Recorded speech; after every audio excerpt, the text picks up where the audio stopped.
Hi అండి, welcome to our channel. Welcome to Vijaya multi blogs అండి. ఈరోజు అయితే నేను ఎకానమీ చూస్తున్నాను.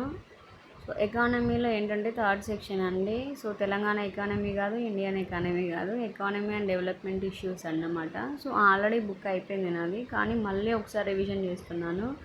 సో ఈ ఎకానమీతో ఉండే తలనొప్పి ఏంటంటే మనకి ఇందులో డెఫినేషన్స్ ఉంటాయి. సో పేదరికం అంటే ఏంటి, నిరుద్యోగం అంటే ఏంటి, జాతీయ ఆదాయం అంటే ఏంటి, ఆర్థిక వృద్ధి, ఆర్థిక అభివృద్ధి, సో ఇలా చాలా ఉంటాయి కదా డెఫినేషన్స్. అవి మనకి ఎన్నిసార్లు చదివినా గుర్తుండదు. సో కాబట్టి నేను ఏం చేస్తున్నాను, సో ఏం చేయాలంటే సో ఈ డెఫినేషన్స్ కొన్ని మనం పట్టుకోవాలి. అలాగే కొంతమంది శాస్త్రవేత్తలు కొన్ని డెఫినేషన్స్ ఇస్తారు. సో అవి కూడా మనము కన్ఫ్యూజ్ అవుతాము. అట్లా కాకుండా సో కొంచెం మెమరైజ్ చేసుకొని ఒక పేపర్లో రాస్తూ ఉండాలి.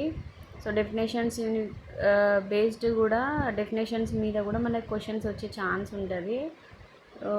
సో నాకు అందరిలాగానే నాకు కూడా ఎకానమీ టఫెస్ట్ సబ్జెక్టే కాబట్టి సో ఎకానమీని ఎక్కువ టైమ్స్ రివిజన్ చేయాలి.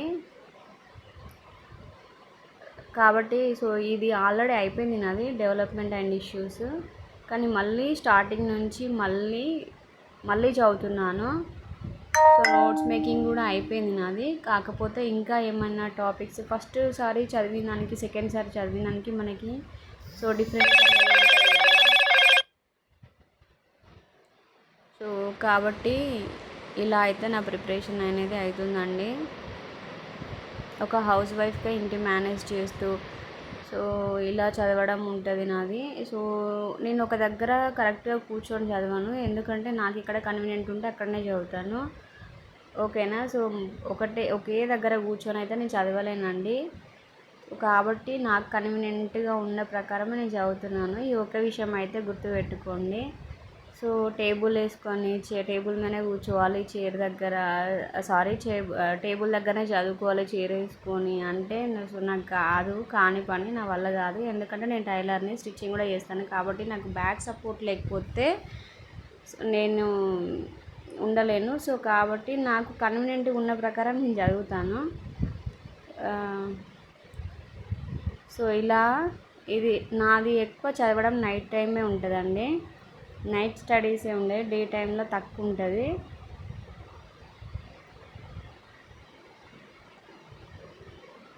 సో ఇలా నేను అయితే ఇప్పుడు ఇక్కడ మనకి ఆర్థిక వృద్ధి, ఆర్థిక అభివృద్ధి ఫస్ట్ చాప్టర్ ఉన్నది కదా. సో దాని గురించి చదువుతున్నాను. సో అలాగే ఆర్థిక వృద్ధి అండ్ ఆర్థిక అభివృద్ధికి మధ్య డిఫరెన్సెస్ కూడా ఇచ్చిండు. సో ఇలా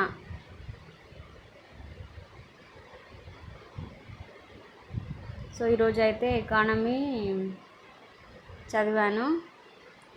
ఇలా డైలీ ఒక సబ్జెక్టు రివైజ్ చేస్తూ ఉంటున్నాను నేను. ఇంకా టైం ఉంది కదా మనకు. సో కాబట్టి ఇంట్లో ఫ్యామిలీని మేనేజ్ చేసుకుంటూ ఇలా డైలీ ఒక సబ్జెక్టు ఆర్ 2 సబ్జెక్ట్స్ అంతే, అంతకుమించి ఎక్కువ పెట్టుకోవట్లేదు. ఓకేనా. సో మీకు ఏది కంఫర్ట్ ఉంటుందో, మీ బ్రెయిన్ ఏది ఈజీగా తీసుకుంటుందో అట్లనే చదువుకోండి. ఒకే దగ్గర కూర్చొని అవర్స్ చదువుకోవాలి. సో డిసిప్లిన్ అంటే కాదు. ఫస్ట్ మీ బ్రెయిన్ ఏది కరెక్ట్గా తీసుకుంటుందో, మీకు నచ్చినట్టు అది ఎట్లా రిసీవ్ చేసుకుంటుందో దాని ప్రకారమే చదువుకోండి. సో కొంతమందికి ఒక దగ్గర కూర్చోవడమే ఇష్టం ఉంటుంది, ఇంకొంతమందికి సో ప్లేసెస్ మారుతూ ఉంటే బ్రెయిన్ అనేది రీఫ్రెష్ ఉంటుంది కదా. నాకు కూడా అంతే, ఒకే దగ్గర ఎక్కువసేపు కూర్చొని చదవలేను నేను. ఒకసారి బెడ్రూమ్లకి, ఒకసారి హాల్కి, అట్లా ప్లేస్ అనేది చేంజ్ చేసుకుంటాను నేను. సో మొత్తానికైతే ఇలా ఉంటుందండి నా ప్రిపరేషన్. సో నాకు మీ ప్రిపరేషన్ ఎలా ఉందో కింద కామెంట్స్లో తెలియజేయండి. సో ఇంకా నాకు కూడా సో ఏమన్నా చేంజెస్ చేసుకోవాలా సో అలా చెప్పండి, నేను ఖచ్చితంగా ఫాలో అవుతాను. ఓకేనా. అలాగే ఇంకొకటి ఏంటంటే సో మంచి టెస్ట్ సిరీస్ ఎవరైనా ఉంటే నాకు చెప్పండి, నాకు సజెస్ట్ చేయండి, నేను ఖచ్చితంగా తీసుకుంటాను. నేను స్టాండర్డ్గా టెస్ట్ సిరీస్ ఉంటే సో చెప్పండి ఎవరైనా. సో టెస్ట్ సిరీస్ నేనైతే పర్చేస్ చేసుకుంటాను. ఓకేనా. సో నాకంతగా తెలియదు కాబట్టి నేను అడుగుతున్నాను.